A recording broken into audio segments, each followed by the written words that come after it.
দর্শক, আপনাদের সবাইকে স্বাগত জানাচ্ছি আমাদের নিয়মিত আয়োজন টিবিএন অ্যানালিসিস প্রোগ্রামে। আপনারা জানেন আমরা এই অনুষ্ঠানে আপনাদেরকে অভিবাসন, ট্যাক্স অথবা আপনাদের দৈনন্দিন জীবনে যেই জিনিসগুলো নিয়ে আপনারা ব্যস্ত থাকেন বা যে সমস্যাগুলো আপনারা পড়েন সেগুলো নিয়ে সমাধানমূলক, আলোচনামূলক একটি অনুষ্ঠান করার চেষ্টা থাকে আমাদের এই প্রোগ্রামে। আজ যথারীতি আমরা আলোচনা করব অভিবাসন নিয়ে, কারণ আমেরিকার অভিবাসন এমন একটি পর্যায়ে রয়েছে বর্তমানে প্রতিনিয়ত, প্রতিদিন, প্রতি ঘন্টায় বদলে যাচ্ছে নানা নিয়মকানুন, যুক্ত হচ্ছে নানা নিয়মকানুন। তাই এই অভিবাসন নিয়ে মানুষের ব্যাপক আগ্রহ রয়েছে বা আপনারা অনেকেই এই অভিবাসনের সঙ্গে আপনাদের জীবন জড়িত। তাই আমাদের চেষ্টা থাকে এই অনুষ্ঠানের মাধ্যমে সেই আপডেটটি আপনাদেরকে জানানোর। আর যথারীতি আপনারা জানেন যে ৭৫টি দেশে অভিবাসন ভিসার যে আদালতের রায় দিয়েছে বা যেটি বলা হয়েছে যেটি অবৈধ, মানে আমেরিকার পক্ষ থেকে যেটি করা হয়েছে বা ইউএসসিআইএস এর পক্ষ থেকে সেটাকে অবৈধ ঘোষণা দিয়েছে। কিন্তু অনেকেরই প্রশ্ন যে যদি অবৈধ ঘোষণা দিয়ে থাকে তাহলে কখন চালু হবে এই ৭৫টি দেশের অভিবাসন ভিসা, যেখানে বাংলাদেশ সহ যুক্ত। তবে এখানে একটি কথা বলে রাখা দরকার যে সরকার চাইলে সেটির বিরুদ্ধে আপিল করতে পারবে এবং সেপ্টেম্বরের ১১ তারিখ পর্যন্ত সরকারের সময় রয়েছে সেটির বিরুদ্ধে আপিল করার।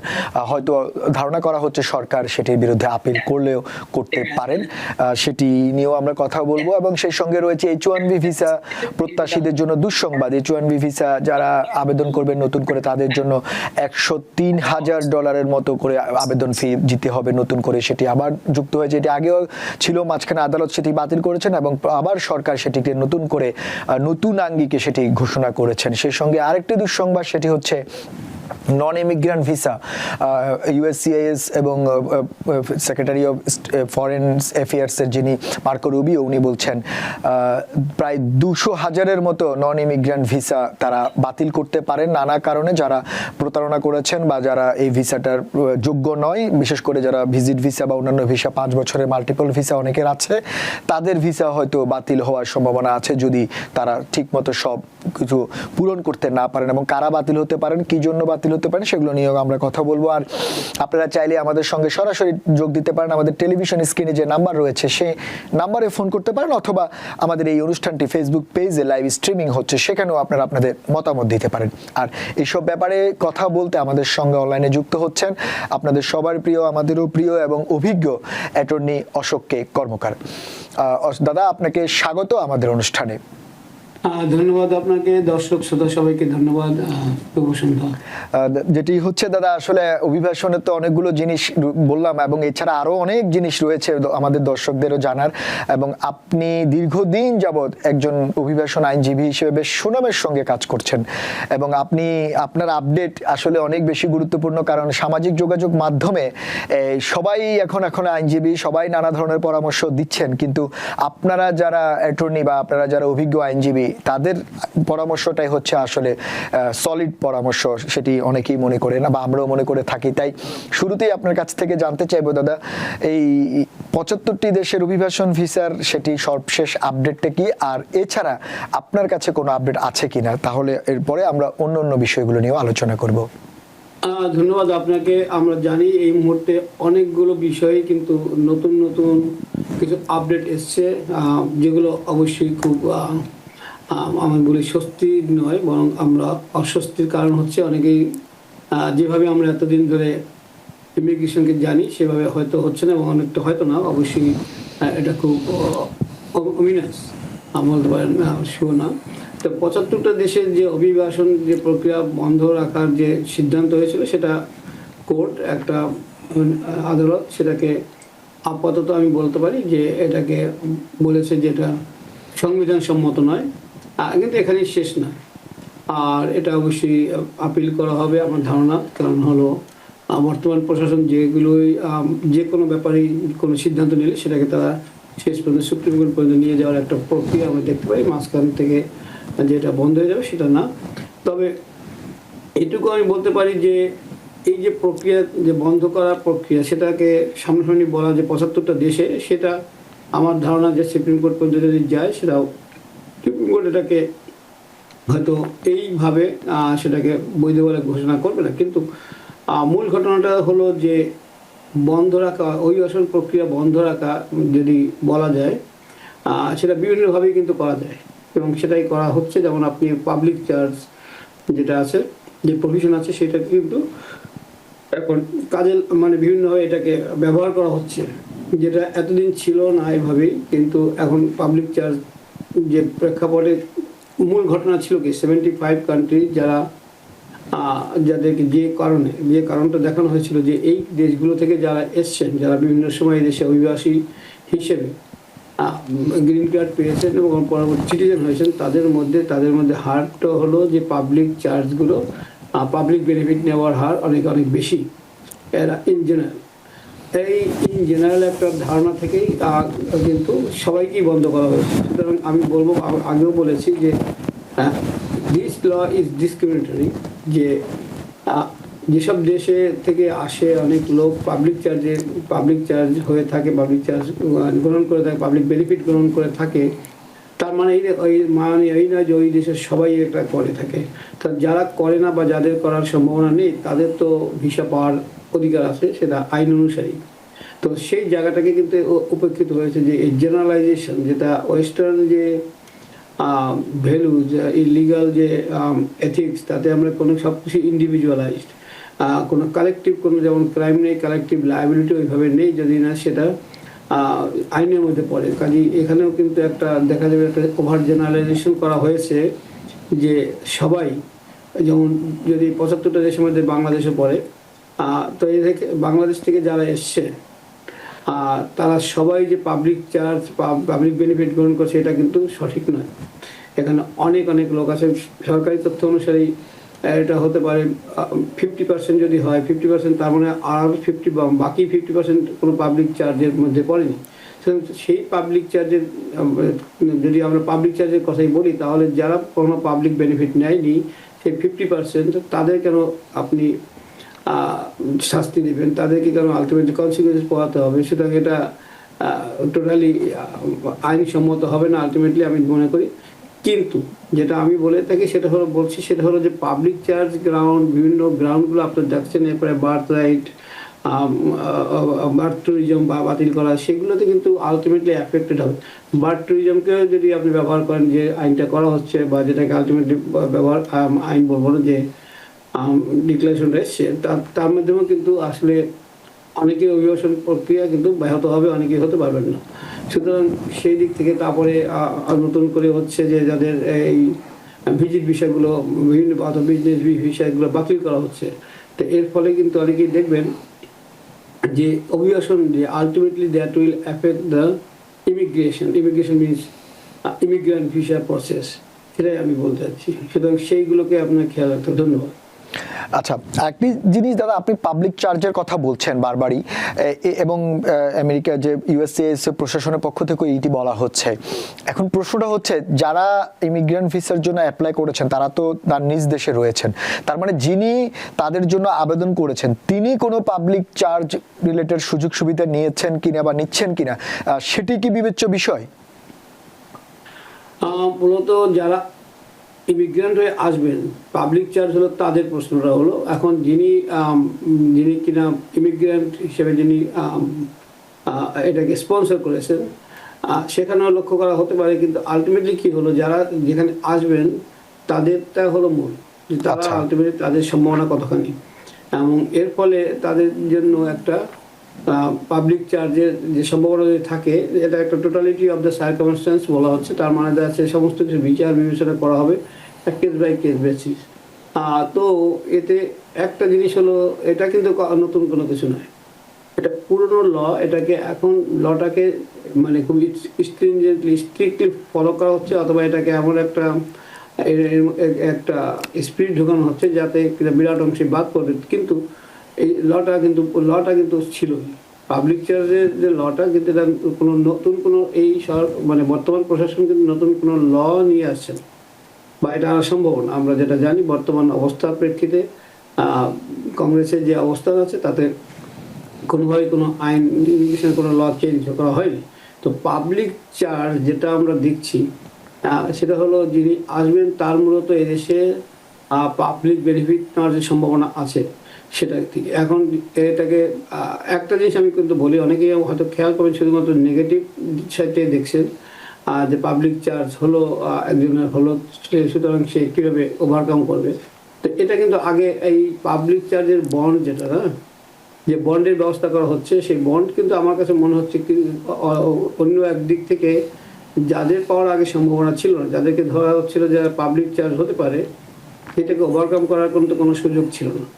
যদি কনসুলার অফিসার ডিটারমিন করতেন যে কেউ পাবলিক চার্জ হওয়ার সম্ভাবনা আছে, তাহলে তাকে কিন্তু কোনো সুযোগ দেওয়া হতো না, সুযোগের কোনো স্কোপ ছিল না যে এটাকে আমি ওভারকাম করার। এখন একটা ওভারকাম করার পদ্ধতি সৃষ্টি হয়েছে, কিন্তু it is very expensive obviously. আমি বলছি না যে দিস ইজ সামথিং গুড, আমি বলছি যে এই ব্যাড যে নতুন যে অসুবিধাজনক যে সমস্যা এবং সমস্যা যে ক্রিয়েট হচ্ছে, তারও একটা ভিন্ন অন্য দিক আছে, যেখানে আপনার পাবলিক চার্জে যদি আপনাকে ডিটারমিন করা হয়, তখন ডিওএস অর্থাৎ ডিপার্টমেন্ট অফ স্টেট যারা কনসুলার অফিসার, তাকে কিন্তু সেটাকে ওভারকাম করার জন্য একটা বন্ডের ব্যবস্থা করতে পারেন, যে আপনি এই টাকা পক্ষ থেকে দেওয়া হয় বন্ড হিসেবে। বন্ড মানে তো বন্ড মানে কিন্তু টাকাটা দিয়ে দেওয়া না, মানে এটা হলো প্রতিশ্রুতি যে যদি সে কখনো পাবলিক চার্জ না হয়, তাহলে সে টাকা আবার ফেরত পাওয়া যাবে।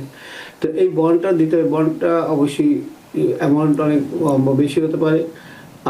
আমি গত সপ্তাহে দেখলাম কলম্বিয়ান একজনকে এরকম পাবলিক চার্জ বন্ড, সেটা হলো প্রায় $250,000 $250,000 একটা বন্ড দেওয়া হয়েছে। সুতরাং 100,000 থেকে 250,000 পর্যন্ত বন্ড দেওয়া হচ্ছে।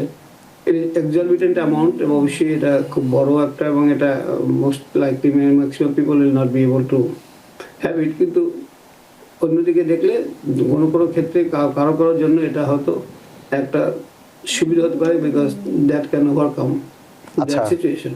কিন্তু ম্যাক্সিমামের জন্য এরকম বন্ডের ব্যবস্থা অবশ্যই বিরাট অংশকেই কিন্তু অ্যাডভার্সলি এফেক্ট করবে। আচ্ছা, এটা তো আপনি বন্ডের কথা বলছেন। আরেকটি দাদা, এই মামলার যে রায়ের ব্যাপারটি অনেকেই জানতে চায় যে গভর্নমেন্ট মানে সরকার পক্ষ থেকে এটার বিরুদ্ধে আপিল করার সম্ভাবনা কতটা দেখেন আপনি?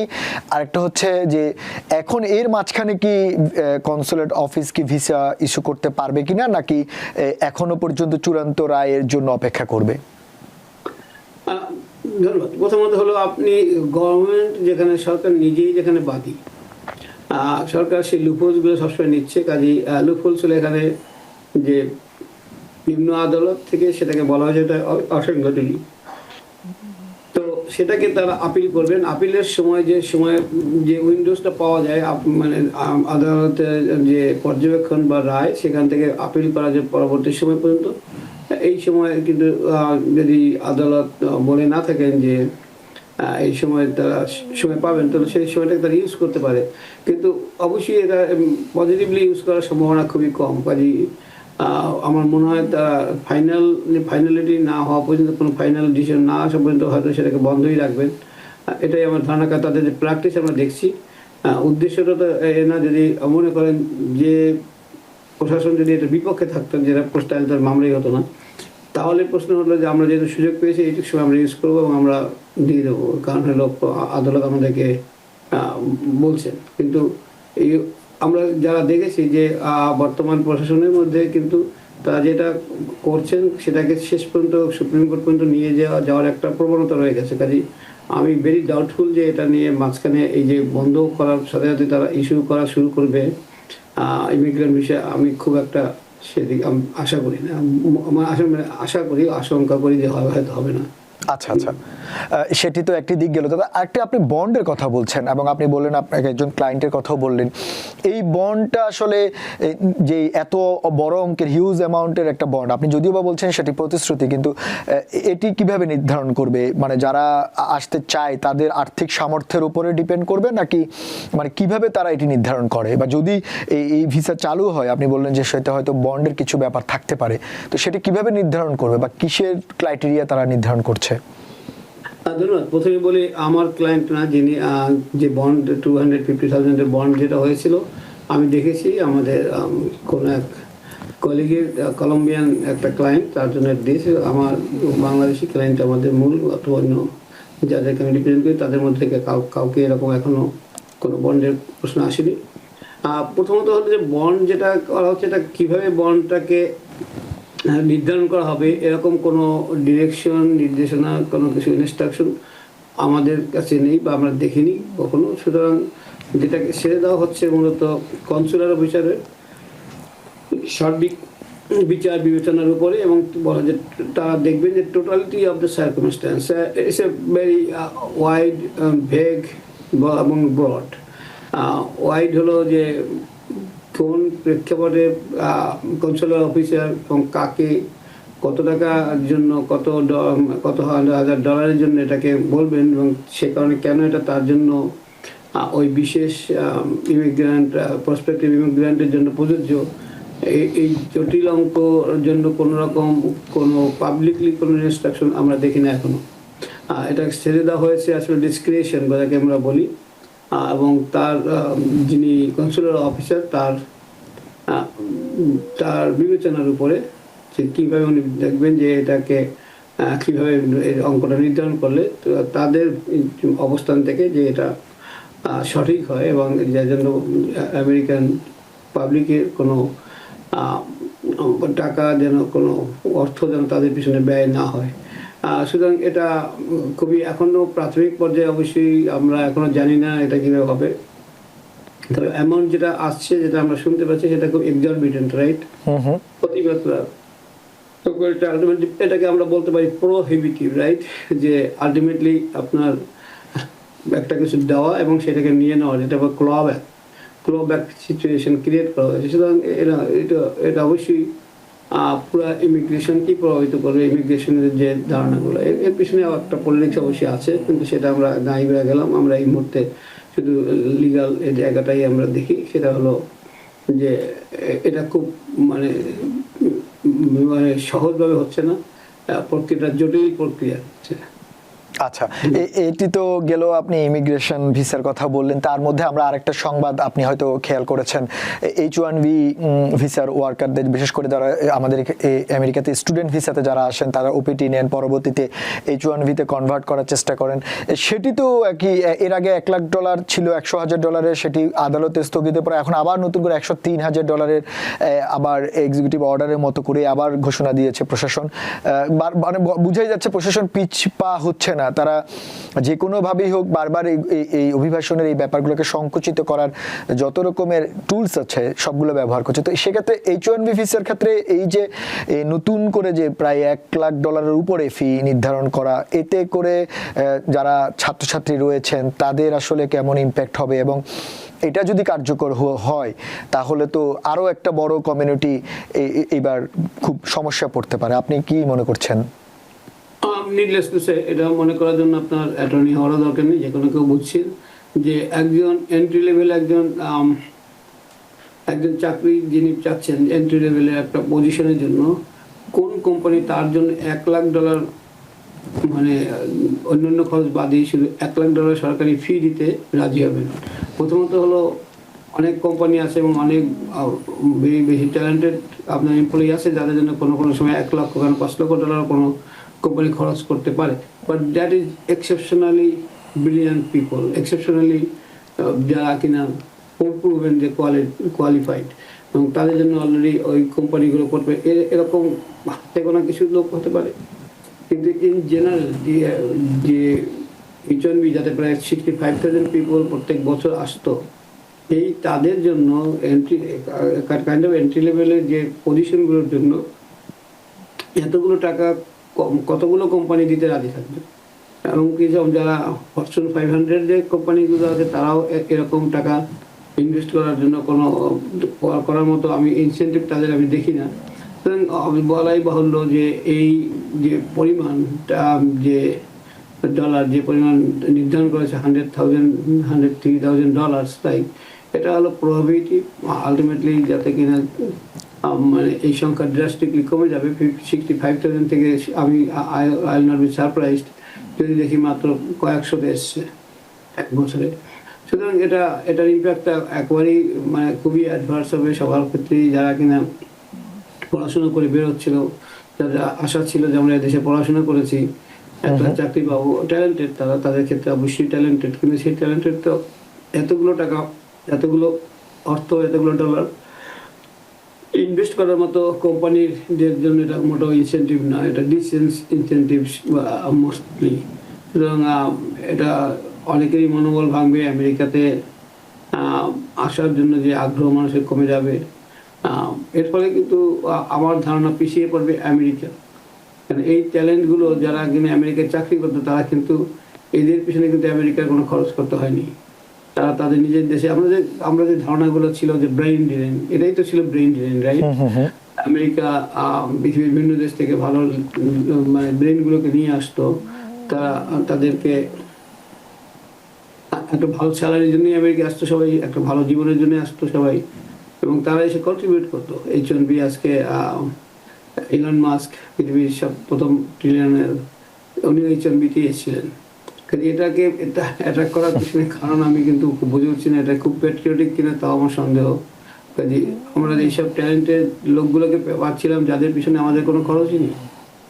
তারা এসে কাজ করতো, কাজ করে আমাদের সম্পদ বাড়াতো এবং তার থেকে তাদের আমরা বেতন দিতাম। এই তো কথা, সহজ কথা। কোনো কোম্পানিতেও তাদের যাদেরকে এমপ্লয় করে তাদের কাছ থেকে তার চেয়ে অনেক বেশি যদি ইনকাম নয় তাদেরকে তো এমপ্লয়মেন্ট দেবে না।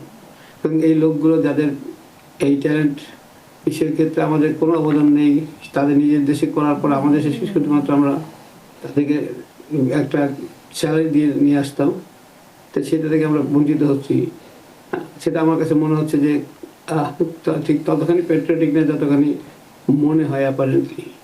না, সেটিতে আরো সবচেয়ে বড় যেটি হচ্ছে যে টেকনোলজি খাত, আইটি সেক্টর, আপনি জানেন আর্টিফিশিয়াল ইন্টেলিজেন্স সহ সফটওয়্যার থেকে শুরু করে ডাটা অ্যানালিসিস, ডাটা ম্যানেজমেন্ট, এইসব ক্ষেত্রে প্রচুর H1B ভিসা ওয়ার্কার রয়েছেন যারা আসলে আমেরিকার আইটি সেক্টরকে ডেভেলপ করছেন। সেটিতে একটি ইম্প্যাক্ট হবে সিলিকন ভ্যালিতে, আমরা সেটি গণমাধ্যমের খবরে বলতেই পারি। দাদা, আপনি তো অনেকগুলো কথা বলেছেন, আরো অনেক প্রশ্ন ছিল। আমাদের কিছু দর্শক আছেন, আমরা একটু দর্শকদের প্রশ্নগুলো নিতে চাই। দর্শক টেলিফোনে কে আছেন? আপনি নাম বলে প্রশ্নটি করুন। জি, আসসালামু আলাইকুম।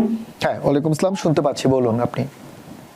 জি, আমি বলছি এবং আমার দুটো প্রশ্নটি হচ্ছে স্যারের কাছে। আমার আগামী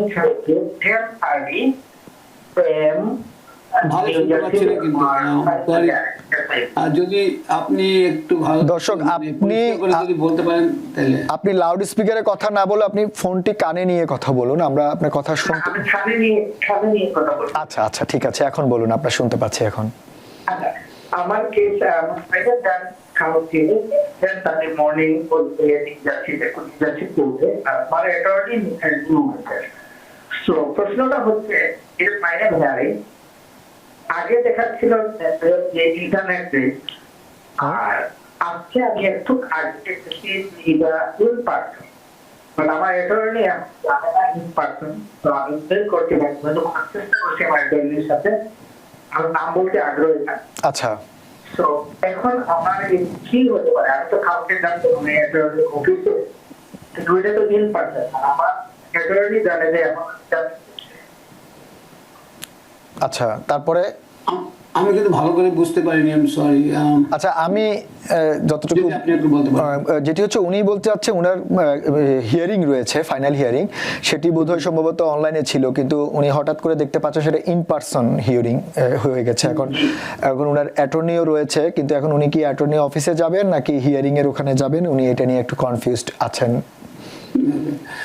ইনপার্সন মানেই তো বোঝা যাচ্ছে যে আপনাকে সরাসরি যেতে হবে হিয়ারিং এর জন্য। সুতরাং যদি আগে থেকে থাকে এটা ওয়েব বেসড, ইন্টারনেট বেসড এবং পরবর্তী চেঞ্জ হয়ে থাকে, তাহলে আপনার অ্যাটর্নির সাথে আপনি যোগাযোগ করবেন।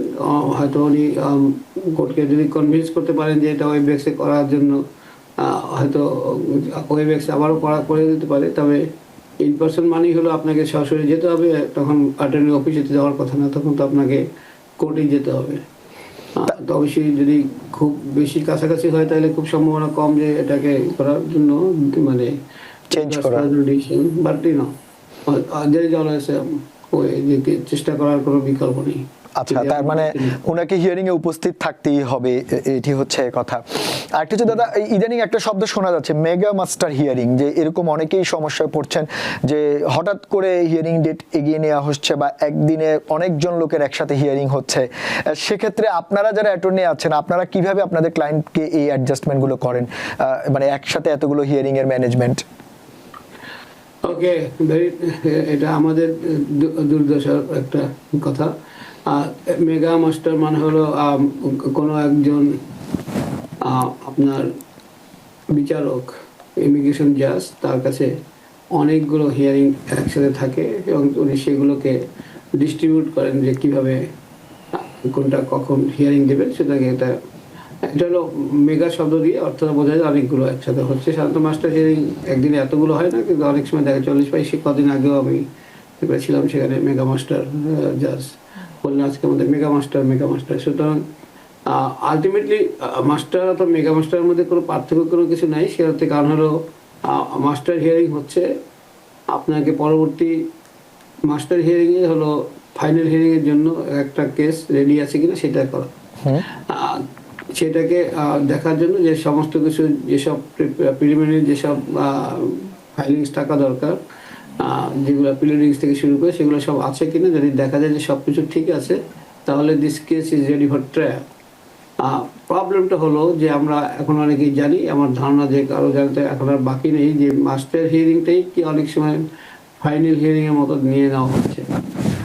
তো সেই কারণে আমরা মাস্টার হিয়ারিং এখন আর মাস্টার হিয়ারিং মনে হচ্ছে না, কারণ মাস্টার হিয়ারিংয়ের মধ্যেই ডিএইচএস হয়তো বলে থাকবে যে তারা প্রিটারমিট করার জন্য বলছে, বিকজ বাংলাদেশের ক্ষেত্রে যেটা হচ্ছে ম্যাক্সিমাম ক্ষেত্রে বলা হচ্ছে যে চেঞ্জ কান্ট্রি কন্ডিশন, দেশের অবস্থা চেঞ্জ হয়ে গেছে। যে কারণে আপনি অ্যাপ্লাই করেছিলেন সেই কারণ যেহেতু এখন নেই, মানে আপনার যে পার্টির বিরুদ্ধে আপনি বলেছিলেন আওয়ামী লীগ এখন আর ক্ষমতায় নেই, সুতরাং you have no fear to go back. এটা খুব ওভার জেনারেলাইজেশন একটা আছে এবং সেটাকেই তারা ব্যবহার করছে, সে বারবার বলছে এবং সেটাকে বলে প্রিটারমিট করার জন্য কোর্টকে বলছে। সুতরাং দেখা যাচ্ছে যে এই মাস্টার হিয়ারিং আসলে ফাইনাল হিয়ারিং হয়ে যাচ্ছে সেই অর্থে। তো সে কারণে আমি যেটা সবসময় বলি আপনাদেরকে, যে আমাদের ক্লায়েন্টদেরকে, যে you have to be ready, even if it is master hearing is no more master hearing like before.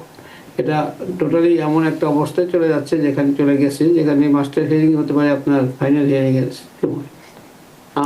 অবশ্যই অনেক ইমিগ্রেশন জাজ এখনো সময় দিচ্ছেন আমাদেরকে, আমরা যে রিটার্মিশনের যে ওরাল সাবমিশন আছে তার বিরুদ্ধে আমরা লিখিতভাবেই বলতে পারি। এই যে বলতে পারাটার পিছনে আমি বলি যে সবসময় আমাদেরকে কেবল বলি যে আপনাকে সেই সময়টা নিতে হবে যাতে কিনা আপনি আপনার কথাগুলো বলতে পারেন, অবশ্যই আপনার লয়ারের মাধ্যমে। তো সেই সময় আপনাকে রেডি থাকতে হবে যে আপনি আপনার ডকুমেন্টস নিয়ে আপনি রেডি আছেন।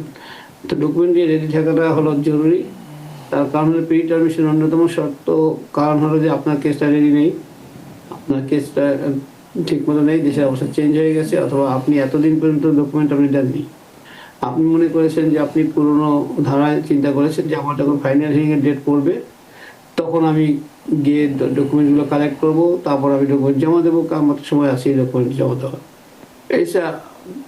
It was true, not anymore. আচ্ছা, ঠিক সেক্ষেত্রে আপনি বলছেন এখন মাস্টার হিয়ারিং ও ফাইনাল হিয়ারিং এর মতো করেই ব্যবহৃত হচ্ছে।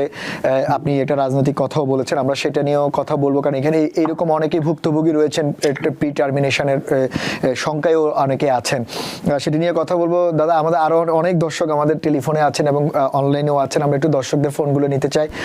দর্শক কে আছেন, আপনি নাম বলে প্রশ্নটি করুন।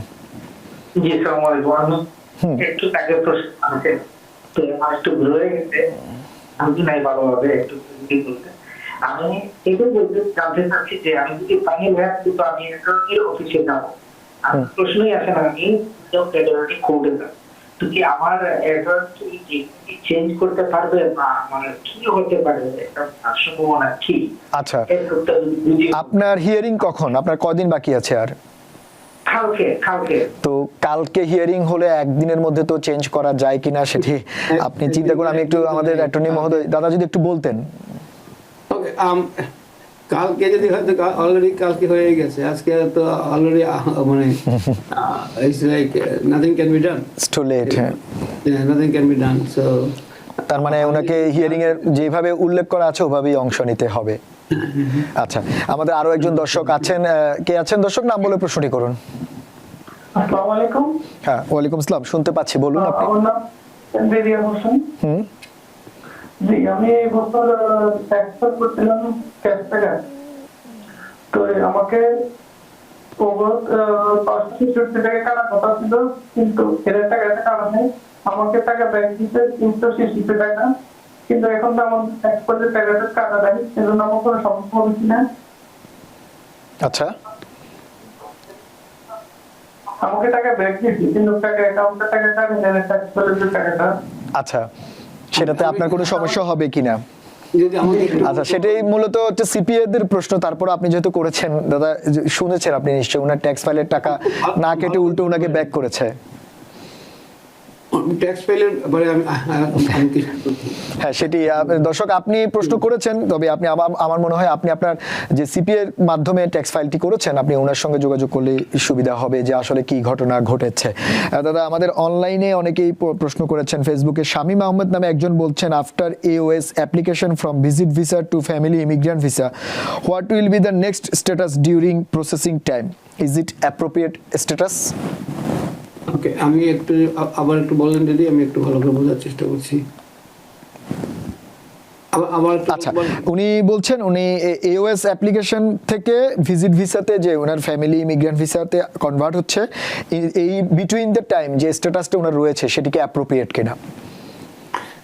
খুব ক্লিয়ার না, কিন্তু বোঝা AOS মানে অ্যাডজাস্টমেন্ট স্ট্যাটাস হয় যদি কেউ এখানে আসার পরে কোনো ইমিগ্রেন্ট ভিসাতে উনি করতেন। তো এখান থেকে উনি বলতে যাচ্ছেন মানে উনি বোধহয় এখানে আছেন আজকে। হ্যাঁ, অনুমান করতে পারে উনি এখানে থাকেন, অলরেডি ভিজিট ভিসায় আছেন হয়তোবা, এবং সেখান থেকে অ্যাডজাস্টমেন্ট স্ট্যাটাস করতে যাচ্ছেন।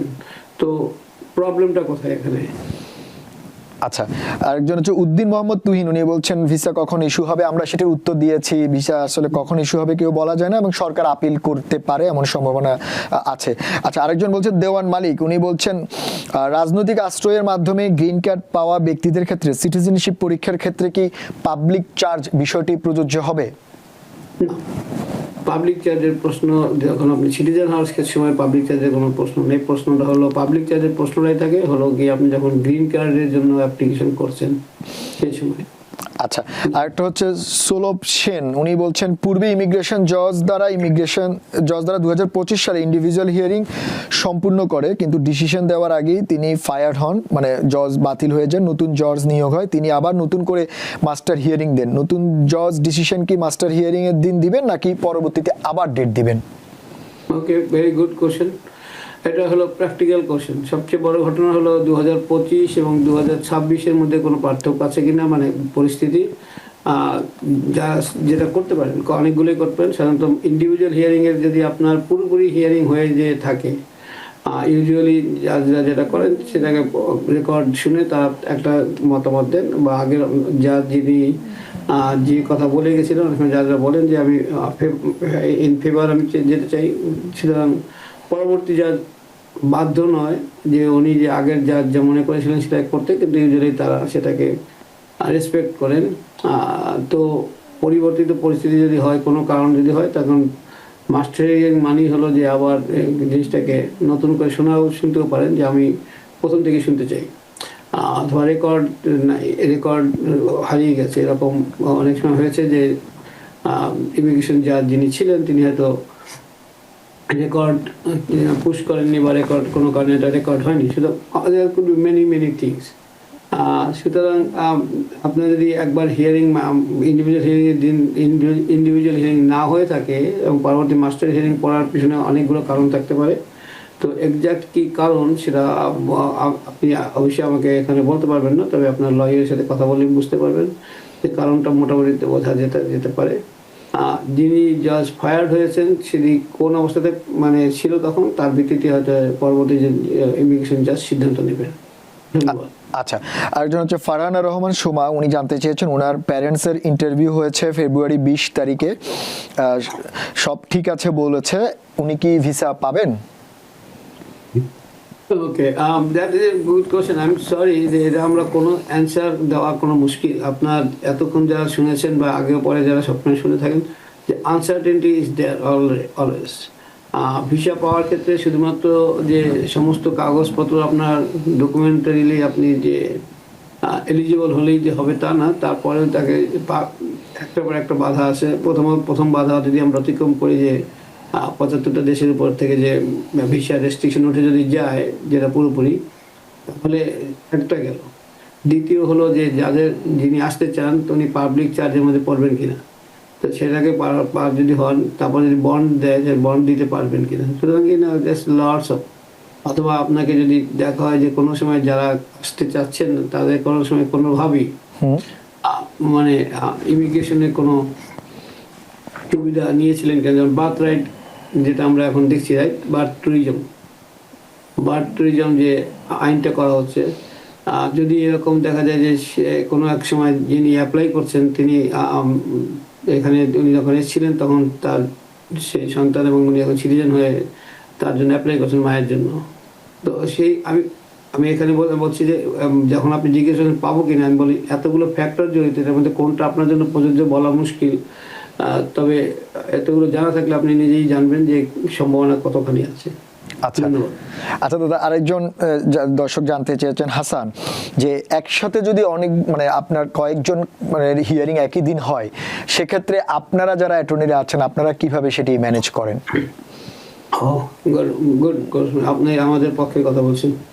আমাদের জন্য সবচেয়ে কঠিন, আমাদের জন্য সবচেয়ে কঠিন, আমরা এক জায়গা থেকে আরেক জায়গাতে আমাদের যেতে হয়। অবশ্যই উই নিড হেল্প, আমাদের অন্য লয়ারদের আমরাকে হেল্প নিতে হয়। সব লয়ার সব দিনই তার ব্যস্ত থাকেন না তার নিজের কেস নিয়ে, সুতরাং we take help from other. এখন আমাদেরকে অনেক সময় এই হেল্প নিতেই হয়। তো there are other lawyers that who work for different firms, so usually take help from them, অথবা নিজেদের যদি আরও কেউ থাকে সেদের কাছ থেকে নেই। কাজে যাদের আমাদেরকে হায়ার করলে আমাদের কেউ আনরিপ্রেজেন্টেড যেতে পারে না, সুতরাং we have to do what ever we have to do. আচ্ছা, সেক্ষেত্রে যারা দর্শক আপনারা আছেন যারা মানে এই যে আপনি অ্যাটর্নি অশোক কর্মকারের কথাও বলতে পারেন যে উনাদের আপনারা যখন ক্লায়েন্ট হবেন তখন অবশ্যই আপনাদের সব রেসপন্সিবিলিটি উনারা মেনটেন করে, সেটা একই দিন 5 জনের হোক 10 জনের হোক, সেটা মেনটেন করার মতো অ্যাবিলিটি উনাদের ফার্মের রয়েছে এবং ওনাদের যথেষ্ট আইনজীবী আছে, সেখানে ভয় পাওয়ার কোনো কারণ আপনার নেই। সেটি এগুলো একটি কথা। দাদা, আমাদের আরেকটি যে ব্যাপারটা বিষয় ছিল, অনেক দর্শকও আছেন, সেটি হচ্ছে হঠাৎ করে আজ ঘোষণা আসলো প্রায় 200,000-এর মতো, প্রায় 2 লাখের মতো ভিসা, নন ইমিগ্রেন্ট ভিসা বাতিল করার সিদ্ধান্ত নিয়েছে। যাদের অনেকে ভিজিট ভিসা আছে 5 বছরের, হয়তো 2 বছর শেষ হয়েছে, আরো 3 বছর বাকি আছে, এরকম অনেক এটি নিয়ে বেশ আতঙ্কের মধ্যে আছে। প্রশ্নটা হচ্ছে যে হঠাৎ করে কেন এই সিদ্ধান্ত, আর এই সিদ্ধান্তের মধ্যে কারা পড়তে পারে বলে মনে করছেন আপনি? আমার মনে হয় যে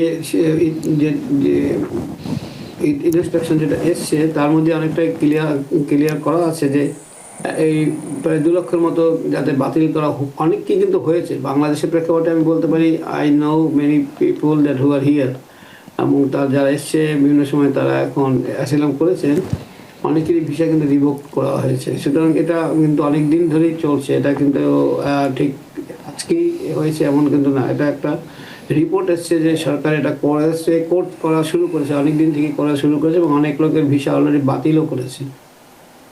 এই ভিসা বাতিল করা হলো কারণগুলো অনেক রকম, যে এখন অনেককে বলা হচ্ছে যে আপনি যদি আপনাকে ভিজিট ভিসা বা বিজনেস ভিসা দেওয়া হয় তাহলে আপনি বাংলাদেশ আমেরিকা এসে আপনি কিন্তু বলুন যে আপনি অ্যাসিলাম করবেন।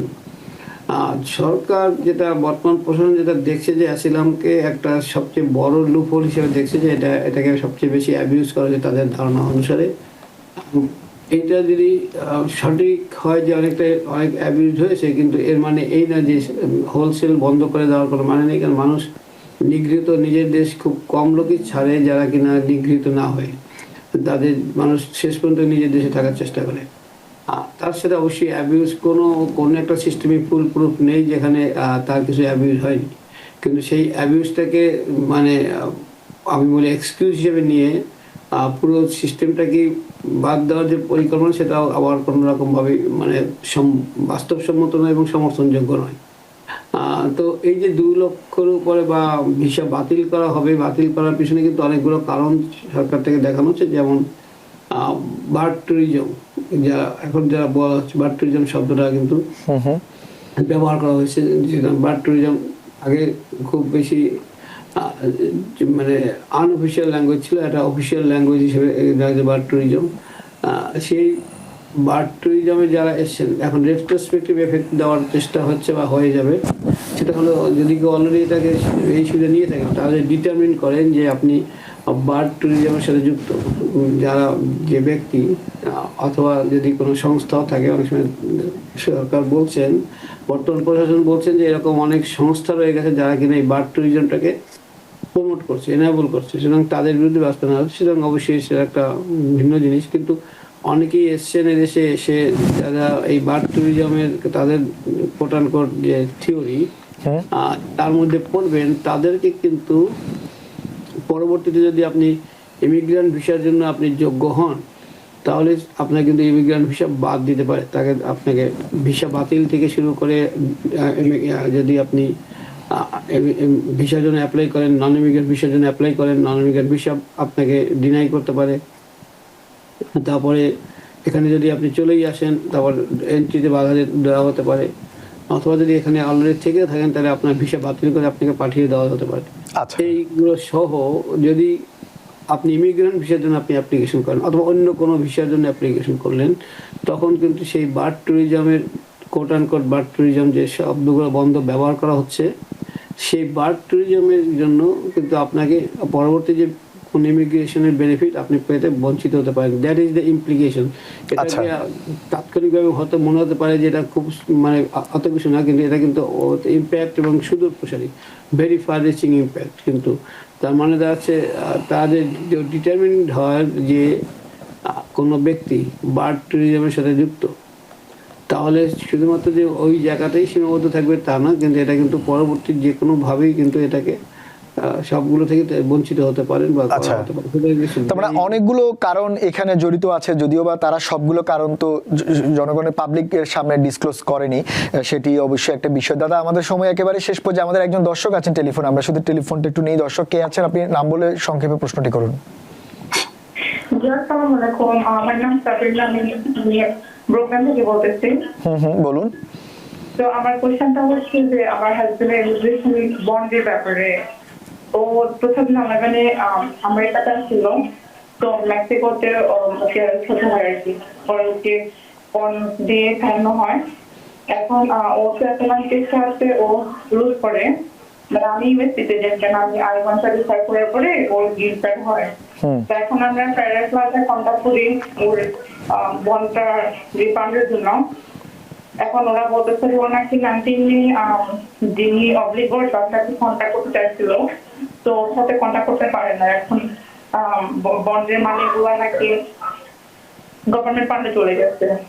আচ্ছা, এখন আমরা কি করতে পারি? আচ্ছা, ঠিক আছে, আপনি থাকেন। দাদা, শুনতে পেলেন প্রশ্নটি? আমি বুঝতে পেরেছি। আপনার এখানে কনসেপ্টটা হলো যে আমি জানি যে প্রায় সময় যারা কিনা যাদের পক্ষে বন্ডটা দেওয়া হচ্ছে মূলত তারা পে করে দিয়েছেন বিভিন্নভাবে, যে যিনি পে করেছেন সেই স্পন্সরকে, কিন্তু সরকারের যে রেকর্ড অনুসারে যিনি পে করেছেন পে মানে আপনি ওদিন গিয়ে যে টাকাটা জমা দিয়েছেন, যেদিন আপনার হাজব্যান্ডের বন্ড হয়েছিল, বন্ড হওয়ার পরে যে মানিটা যে জমা একজন তো গিয়ে জমা দিয়েছেন, যিনি ওখানে সাইন করেছিলেন তিনি এলেন অবলাইজার, এবং এটা ধরে নেওয়া হয় যে ওনার টাকা। সুতরাং that is his money, not your মানি। আপনি হয়তো পে করে দিয়েছেন, কিন্তু এই পে করার পর যদি উনি উদাও হয়ে যান, কোনো কারণে আপনাকে পে না করেন, then actually you have nothing to do. যদি কোনো প্রমাণ থাকে যে আপনি তাকে পে করে দিয়েছেন, তখন আপনি হয়তো তাকে বলতে পারেন যে তুমি টাকাটা আমাকে দাও। কিন্তু এক্ষেত্রে মনে হচ্ছে যে আপনি যিনি অবলাইজার উনিও টাকাটা নেননি, সুতরাং আলটিমেটলি ফিরে গেছে সরকারি কোষাগারে। এক্ষেত্রে আই ডোন্ট থিঙ্ক দ্যাট আপনি বা আপনার হাজব্যান্ড এটাকে দাবি করতে পারেন। যদি অবলাইজার না থাকে দেন ভেরি ডিফিকাল্ট। আপনি ওনার কাছ থেকে যদি সিগনেচার করে নিতে পারতেন যে অ্যাটর্নি ইন ফ্যাক্ট হিসেবে আপনি ছিলেন বা থাকবেন, তাহলে কিন্তু আপনি এটা নিয়ে ফাইট করতে পারতেন। Otherwise it's very difficult because it is not your money. In public records it is his money. আচ্ছা, that is the problem. দাদা, আসলে সবকিছুই ডিফিকাল্ট বর্তমান সময়ে, বিশেষ করে অভিবাসনের ক্ষেত্রে নতুন নতুন নিয়ম, এবং আপনারা যারা অ্যাটর্নি আছেন আপনাদের জন্য এখন ডিফিকাল্ট সিচুয়েশন, অনেক কাজ একসাথে করতে হচ্ছে। তারপরেও আপনি সারাদিনের এত কর্মব্যস্ততার পরও আমাদেরকে সময় দিয়েছেন, এই জন্য দাদা আপনাকে বিশেষ ধন্যবাদ। সবাইকে ধন্যবাদ, দর্শকদের সবাইকে ধন্যবাদ, আপনাকে ধন্যবাদ এবং good night. Thank you very much. দর্শক, সেই সঙ্গে আপনারা যারা অনেকেই প্রশ্ন করেছেন, আপনাদের অনেকের প্রশ্ন আমরা হয়তো নিতে পারিনি, আপনারা পরবর্তীতে আমাদের যে কোনো টিভিএন অ্যানালিসিসে এই প্রশ্নগুলো রাখতে পারেন। আর যেমনটি আমাদের অ্যাটর্নি মহোদয় বলছেন, এখন একটি উদ্ভুত পরিস্থিতি, আপনারা একটু সতর্ক থাকবেন এবং আপনাদের যত ডকুমেন্ট আছে সবগুলো নিয়ে সব সময় প্রস্তুত থাকবেন যে কোনো পরিস্থিতির জন্য। আজ এই পর্যন্তই, অন্যদিন অন্য কোনো বিষয় নিয়ে আপনাদের সামনে আবারও হাজির হব, ততক্ষণ আমাদের সঙ্গেই থাকুন। TBN 24 টেলিভিশন দেখতে আজই কল করুন 7187776556। লগ ইন করুন www.totalcablebd.com। নিউ ইয়র্ক থেকে সম্প্রচারিত TBN 24 টেলিভিশন বিশ্বজুড়ে বাঙালির কণ্ঠস্বর।